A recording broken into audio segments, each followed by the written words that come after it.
안녕하세요. 아름다운 나라 TV입니다.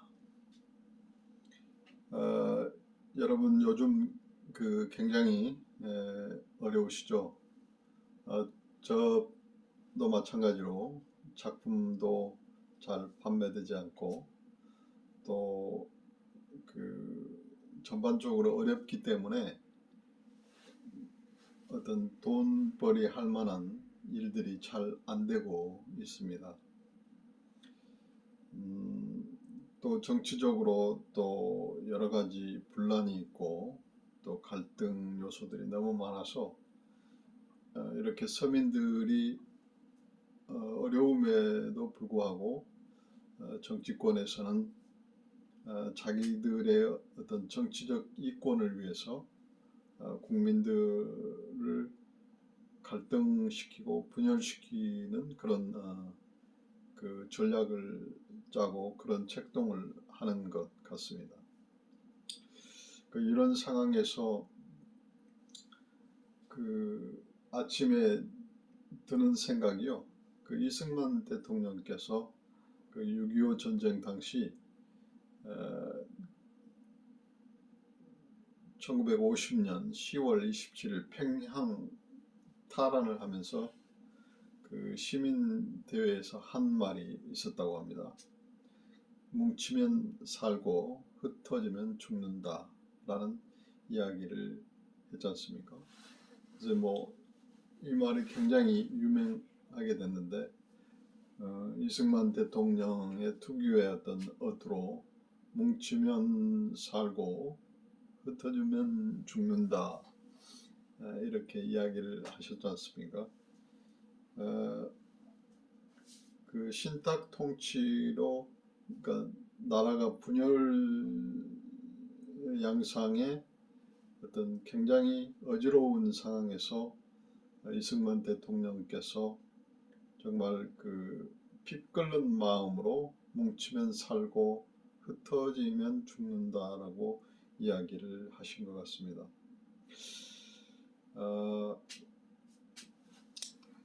그래서 제가 이제 아침에 일어나서 이렇게 이제 인터넷을 보면서 어떤 누루라는 분이 대한예수교 장로회 교회님이신데 은퇴를 하시고 이제 자연인으로 이제 살아가면서 이렇게 이제 프리랜서로 글을 쓰시면서 지내신 분 같습니다.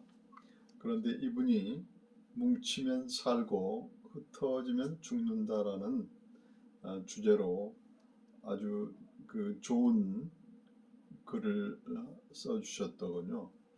그래서 제가 이 글을 조금 이렇게 살펴보면서 여러분들과 함께 이야기를 좀 나누고자 합니다.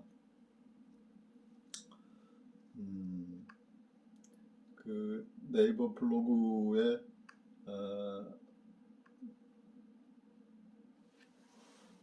이제 누루라는 분인데 이분하고 이웃을 추가를 했습니다.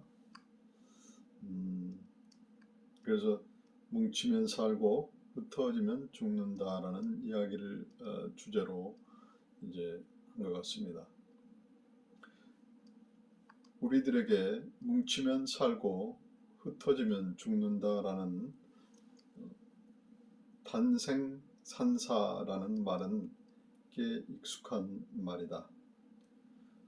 본디 중국 전국시대의 사상가인 장자가 한 말로 사람의 목숨은 기가 모인 것이니 모이면 살고 흩어지면 죽는다라고 말했다.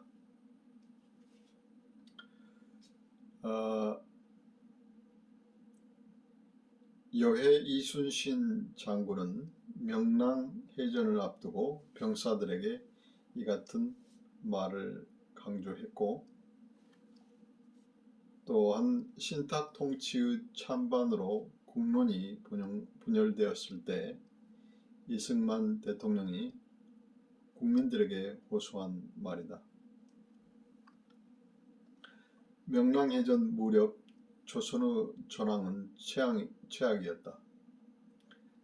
7천량 대표로 사실상 와해된 조선 수군은 수로를 통해 한양을 공격하는 애군을 방어할 수 없었고, 특히나 전선 12척으로 300척이 넘는 외선을 대적하는 것은 불가능했다. 여기에 조선 관료들의 분열과 반목은 나라를 더욱 위태롭게 만들었다. 이러한 상황에서 가장 필요한 것은 공포와 분열을 잠재울 수 있는 하나된 정신적 힘뿐이었다. 마찬가지로 한국은 일본 식민지로부터 갓 해방되었다.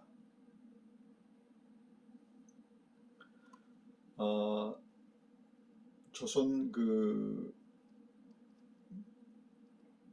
임진왜란 때 가장 어떤 폐단이라고 할까요?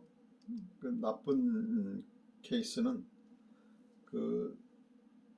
왕뿐만 아니라 조선 관료들이 서로 분열하고 밥 먹듯이 해서 나라를 더욱 분열시키게 만들었었죠. 지금 상황이 더더욱 그런 것 같습니다. 굉장히 전 세계적으로 대내외적으로 굉장히 경제적으로 어려운 상황입니다. 우크라이나 또는 이스라엘, 가자주에서의 어떤 전쟁 상황은 전 세계적으로 어떤 굉장히 모든 지구촌에서 살아가는 많은 사람들이 경제적으로 굉장히 위태롭게 만드는 그런 상황으로 몰고 가고 있지 않습니까? 그래서 전 세계 경제가 불황으로 지금 가고 있는 마당에 그리고 대한민국은 또 남과 북이 이렇게 대치된 상황에 있고 굉장히 어려운 상황이죠. 그런데 이런 어려운 상황에서 윤석열 대통령이 이렇게 어떤 국민의 지지를 받고 대통령이 되었습니다. IMF 시대를 지나서 또 2019년 코로나 사태를 겪으면서 우리는 굉장히 문재인 정권 때 굉장히 어려워졌습니다. 나라가. 그래서 나라가 망할 수 있는 상황임에도 불구하고 윤석열 정권이 다행스럽게 자유라는 어떤 아젠다를 들고 국민이 통합해야 된다라는, 합심해야 된다라는 그런 아젠다를 들고 이제 윤석열 정부가 시작을 했지 않습니까? 그래서 지금 햇수로 2년째 접어드는 아주 어려운 상황에 지금 놓여 있습니다. 그런데 이런 상황에서는 한 지도자를 구심점으로 해서 모두가 협력을 하고 이 어떤 문제들을 극복해 나가야 되지 않습니까? 그런데 오히려 이런 상황, 어려운 상황을 더 어렵게 만드는 것이 이 야당 세력인 것 같습니다. 더불어민주당이 당 이름을 이제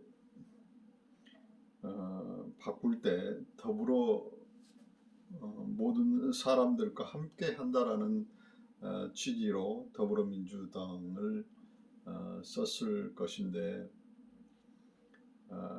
더불어민주당이라고 하는 취지에 걸맞지 않게 오히려 반대로 지금 국민을 갈등과 분열의 어떤 도가니 속으로 몰아넣고 있습니다. 저는 그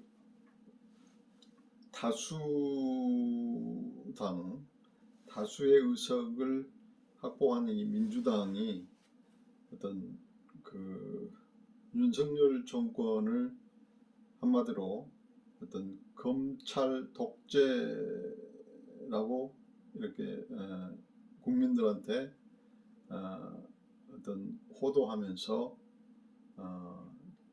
어떤 정부가 하는 일들을 사사건건 못하게 방해를 하고 있지 않습니까? 이것은 정말이지 더불어민주당이 아니고 역적 무리당이라고 표현할 만큼 그렇게 아주 못된 짓을 하고 있는 거죠. 민주주의가 뭡니까? 다수의 어떤 의견이 또 좋지만 소수의 의견도 인정해주고 들어주는 것이 민주주의라고 생각합니다. 그런데 다수가 지지하고 다수가 성원한다고 해서 꼭 그 길이 옳은 것만은 아닙니다. 소수가 어떤 찬성한 하고 지지한 것이 오히려 옳은 일일 수도 있습니다. 반대로. 그런데 많은 사람들이 지지한다고 해서 그분들이 어떤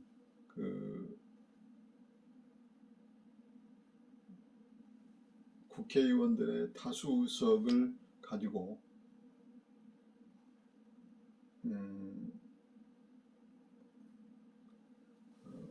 일종의 독재처럼 그렇게 한다는 것은 민주적인 방법이 아니죠.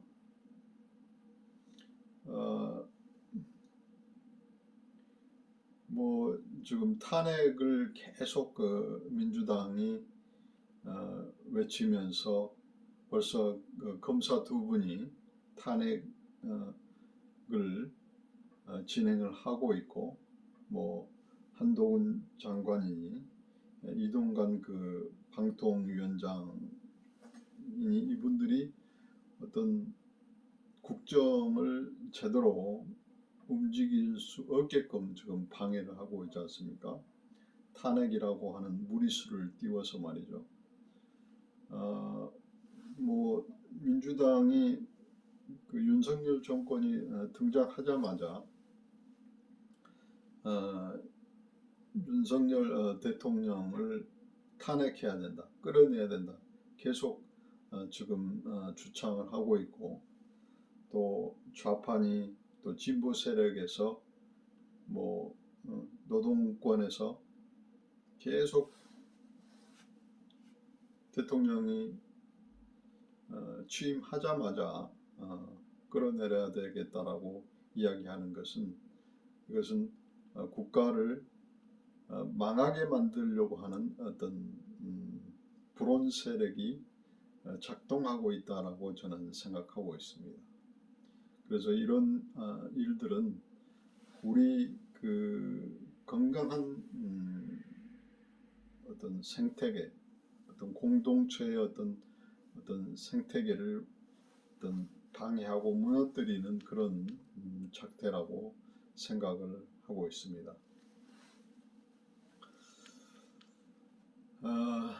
계속 읽어보도록 하겠습니다. 국가 조직도 제대로 갖추지 못했을 뿐 아니라 나라 경제는 말할 것 없이 어려웠다. 그리하여 유엔은 자치 능력이 없다고 판단하고 이 나라를 잠정적으로 소련과 미국의 통치를 받는 신탁 통치를 결정하려 했다. 외국에서 다른 나라들이 우리나라를 바라볼 때, 그러니까 6.25가 바로 끝난 다음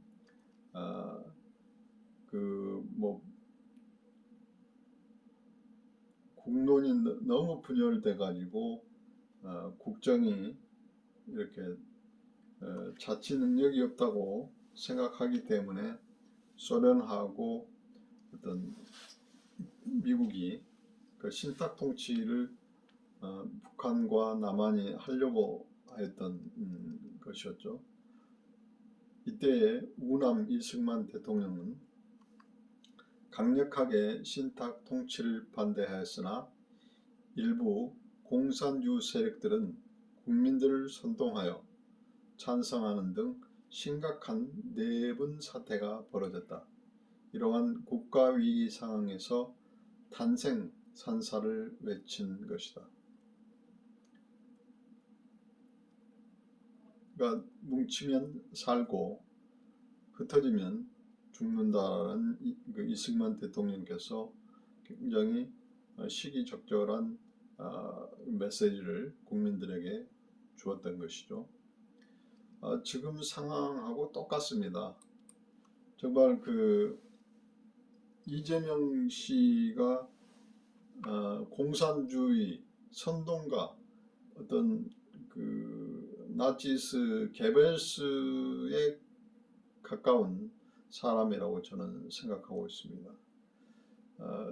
본인이 굉장히 어떤 사업적인 법적인 리스크가 많음에도 불구하고 국회의원이 돼가지고 또 국회의원에서 당대표까지 돼가지고 자기 어떤 사리 사욕을 위해서 어떤 당을 이렇게 포섭을 하고 또 국민들을 선동하여서 자기의 어떤 탐욕, 그 욕망을 달성하려고 전체주의를 지금 내세우는 거 아닙니까? 이분은 정말 국민들이 나서서 이분을 제거해야 될 것 같아요. 대통령은 이 민족이 사는 길은 북한 공산 세력을 척결하고 자유민주주의 나라를 건설하는 것이며 국민 모두가 한 사상으로 대동단결하는 길밖에 없다고 판단하고 역설한 것이다. 물론 이승만 대통령께서 공산주의 세력을 척결하기 위해서 굉장히 국민들을 이렇게 많이 살상하는 그런 폐단이 있었지만, 이런 자유민주주의라는 사상으로 대동단결해야 하는 길밖에 없다고 생각했기 때문에 그런 독주를 했었던 것 같습니다. 지금 와서 생각해 보면 그분이 선택할 수 있는 유일한 길이었다고 저는 생각하고 있습니다. 그분이 꼭 잘했다고는 할 수 없지만 그 상황에서 선택할 수 있는 길이라고 생각을 하고 있습니다. 그리하여 한 반도 반쪽이지만 그래도 대한민국은 오늘 경제 선진국으로 발전하였다. 그런데 건국 74년에 이르러 겨우 길을 펼 만한 시기가 되니 또 다시 나라는 터무니없는 이념 논쟁으로 국론 분열 위기를 맞고 있다. 성경은 한 사람이면 패하겠거니와 두 사람이면 맞설 수 있나니 새 겹줄은 쉽게 끊어지지 아니하느니라 하였다. 이것은 모든 생물이 생존하는 필연적 원리다. 그럼에도 이 나라는 원리에서 빗나가고 있다. 이것은 살겠다는 것이 아니라 죽겠다라는 것과 다름이 없다. 사자성어에 해동 동혈이라는 말이 있는데 살아서는 함께 늙고 죽어서는 같은 무덤에 묻힌다라는 뜻으로 생사를 같이 하자는 부부 사랑 맹세를 가리키는 말이다. 우리가 한 민족 한 혈통이라는 자긍심을 가졌다면 최소한 우리의 의지는 100년 해로 한결같아야 한다. 그런데 한국 역사에 나타나는 기록에 의하여 단 한 차례도 이런 모습으로 산 적이 없다. 사촌이 땅을 사면 내 배가 아프다 하는 속담과 같이 오로지 자기 몰두에 빠져 살았다. 이를 심리학 용어로 자아주의로 번역되는 에고티즘이다. 그런 것 같습니다. 우리나라 사람들이 개개인적으로 어떤 개별적으로 보면 굉장히 능력이 많고 굉장히 탁월합니다. 그리고 그 에고이스트적인 그런 자아주의, 여기서 말하는 자아주의가 너무 강한 것이죠. 근데 그 에고이스트즘이 너무 강하면 합심이 안 되는 거죠. 어떤 조직 안에서 항상 튀려고 하고 어떤 주장을 하고 그래서 그 자기가 어떤 그 주인이 되고 자기가 뭔가를 이끌어 가려고 하는 그런 심리가 강한 거죠. 그래서 이런 에고티즘이 너무 강하기 때문에 어떤 분열될 수 있는 소지가 굉장히 많은 것 같습니다. 알고 보면 우리 민족은 자아주의가 다른 민족에 비하여 매우 강한 편이다. 그래서 개인적 능력은 대단한데 단체적 능력은 상대적으로 약하다. 그래서 운동도 개인 종목은 성적이 뛰어난 반면에 단체 종목은 미흡하다. 그래서 우리 민족의 아킬레스건은 애기심이다. 이기주의라는 거죠. 그러므로 이 마음을 극복하지 못하면 결코 이 나라는 밝은 장래를 간직할 수가 없다. 우리는 조선이 패망한 원인을 잘 알고 있다. 그럼에도 수정하지 못하고 마치 다 된 밥에 채 뿌린다라는 속담과 같이 진퇴를 거듭하고 있다. 이것은 안이감만 못하는 꼴이다. 도로 곳곳에는 아베 아웃, 미군 물러가라는 현수막이 걸려있다. 여기서 말하는 이 말들에 굉장히 공감을 하는 이유가 특히 야당 대표들을 보면 그런 것 같습니다. 자, 대통령이 이제 그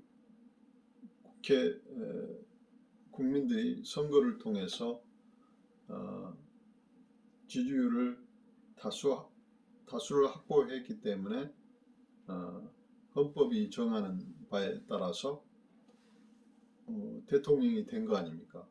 그러면 상대 그 경쟁자 이재명 씨, 특히 이재명 씨를 보면 자기가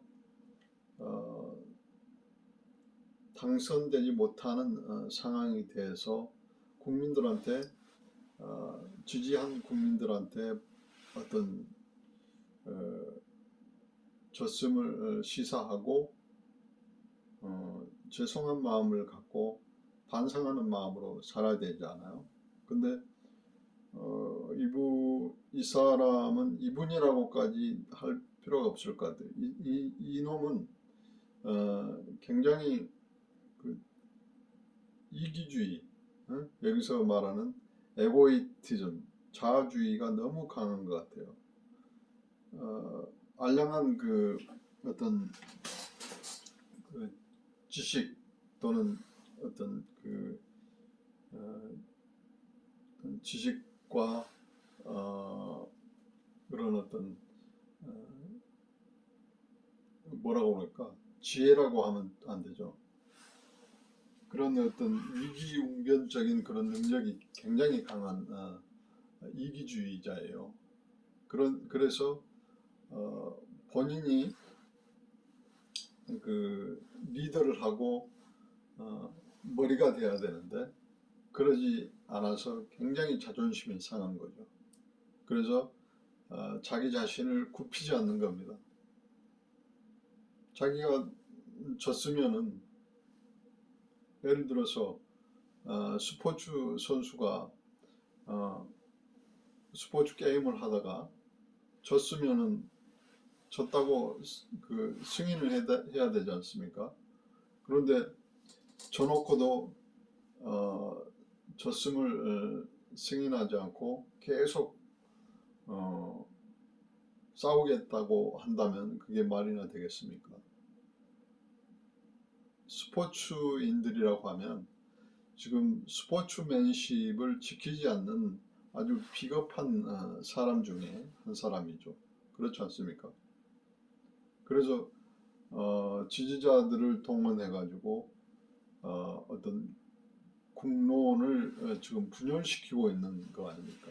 이러다가 나라가 망하게 되면 자기가 책임질 수 있습니까? 어떤 헌법이 정한 어떤 국민의 어떤 국가의 한 그 수장인 대통령을 욕하고 또 정부가 시작하자마자 탄핵해야 된다라는 등 그런 이야기는 굉장히 어떤 매국적인 그런 모습이라고 할 수 있습니다.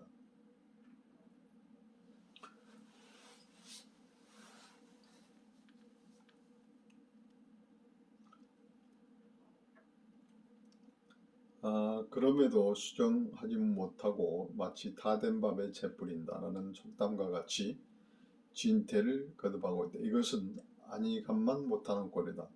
도로 곳곳에는 아베아웃, 미군 물러가라는 현수막이 걸려있다. 아베가 이제 이렇게 살아있을 때 한 이야기군요. 그래서 얻은 이익이 무엇인가? 약한 동물일수록 무리를 이루어 생존이 가능한 법인데 뭐 내세울 것도 없는 나라가 그 길을 하자니 미국 도움을 받을 필요도 없다니 하며 난리를 피우는 모습이 한심할 뿐이다. 나이를 먹어 늙으면 자연히 할 말이 없다. 그래도 한창 젊었을 때는 남편이니 아버지이니 하며 아내에게 딸들에게 할 말을 다 하며 살았지만 이제는 그럴 처지가 못 된다. 왜냐하고 그만큼 힘이 없기 때문이다. 이 늙은이가 비빌 언덕은 이 사람들 뿐이기 때문이다. 그렇다고 신세 타령을 하는 것은 아니다.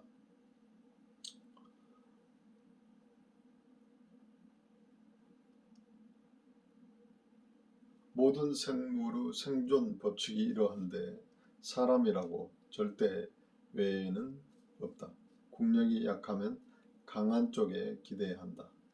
북한이 연일 이 나라를 향해 몹쓸 욕지를 해댄다.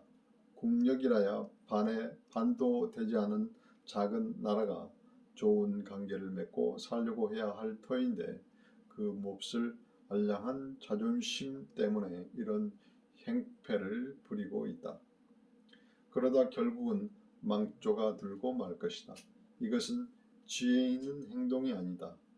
함부로 남을 향해 돌팔매질을 하면 그것이 부메랑이 되어 자기에게도 되돌아오는 것이 삶의 원리이건을 깨닫지 못하니 안타까울 뿐이다. 우리 국민도 마찬가지다. 동맹국으로 함께 살아야 할 나라와 시비를 붙고 몸싸움까지 하게 되면 단단한 오랏주루 낫줄이 풀리면서 한순간 토막이 나고 말 것이다. 그러면 이 나라는 끝이다.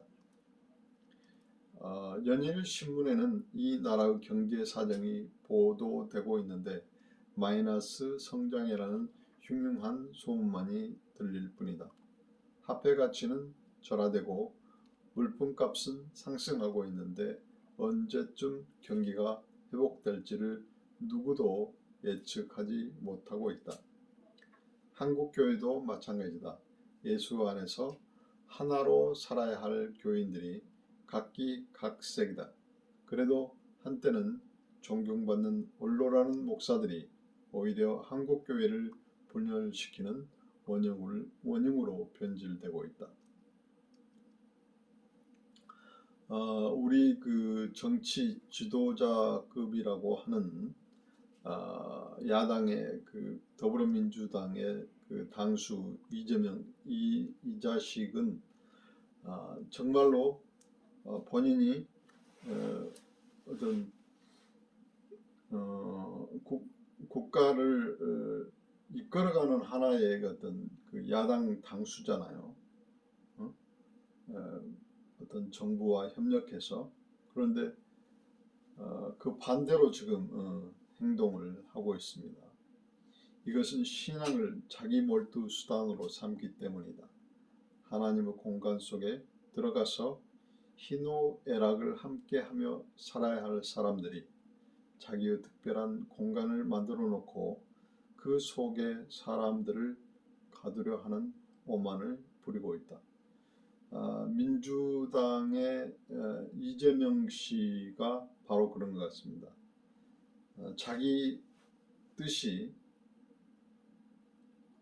옳다고 자기 지지자들을 동원해 가지고 어떤 나라가 국정이 운영되는 것을 굉장히 방해를 하고 있습니다.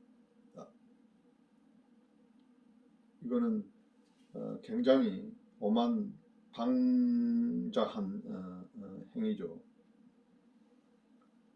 본인이 그 자신을 어떤 주제 파악을 못하고 있는 겁니다. 관상학적으로도 그 이재명 씨는 안 되고 또 여러 가지 어떤 법적인 리스크도 있고 사회적인 어떤 무리를 일으키고 굉장히 그 미운 사람이에요. 굉장히 국민들이 볼 때. 이것은 사입이나 이단보다 못한 인간이다. 바리새인이나 서기관들이 그러했다. 그리고 자기를 추종하는 많은 다수를 지옥으로 이끌었던 것이다.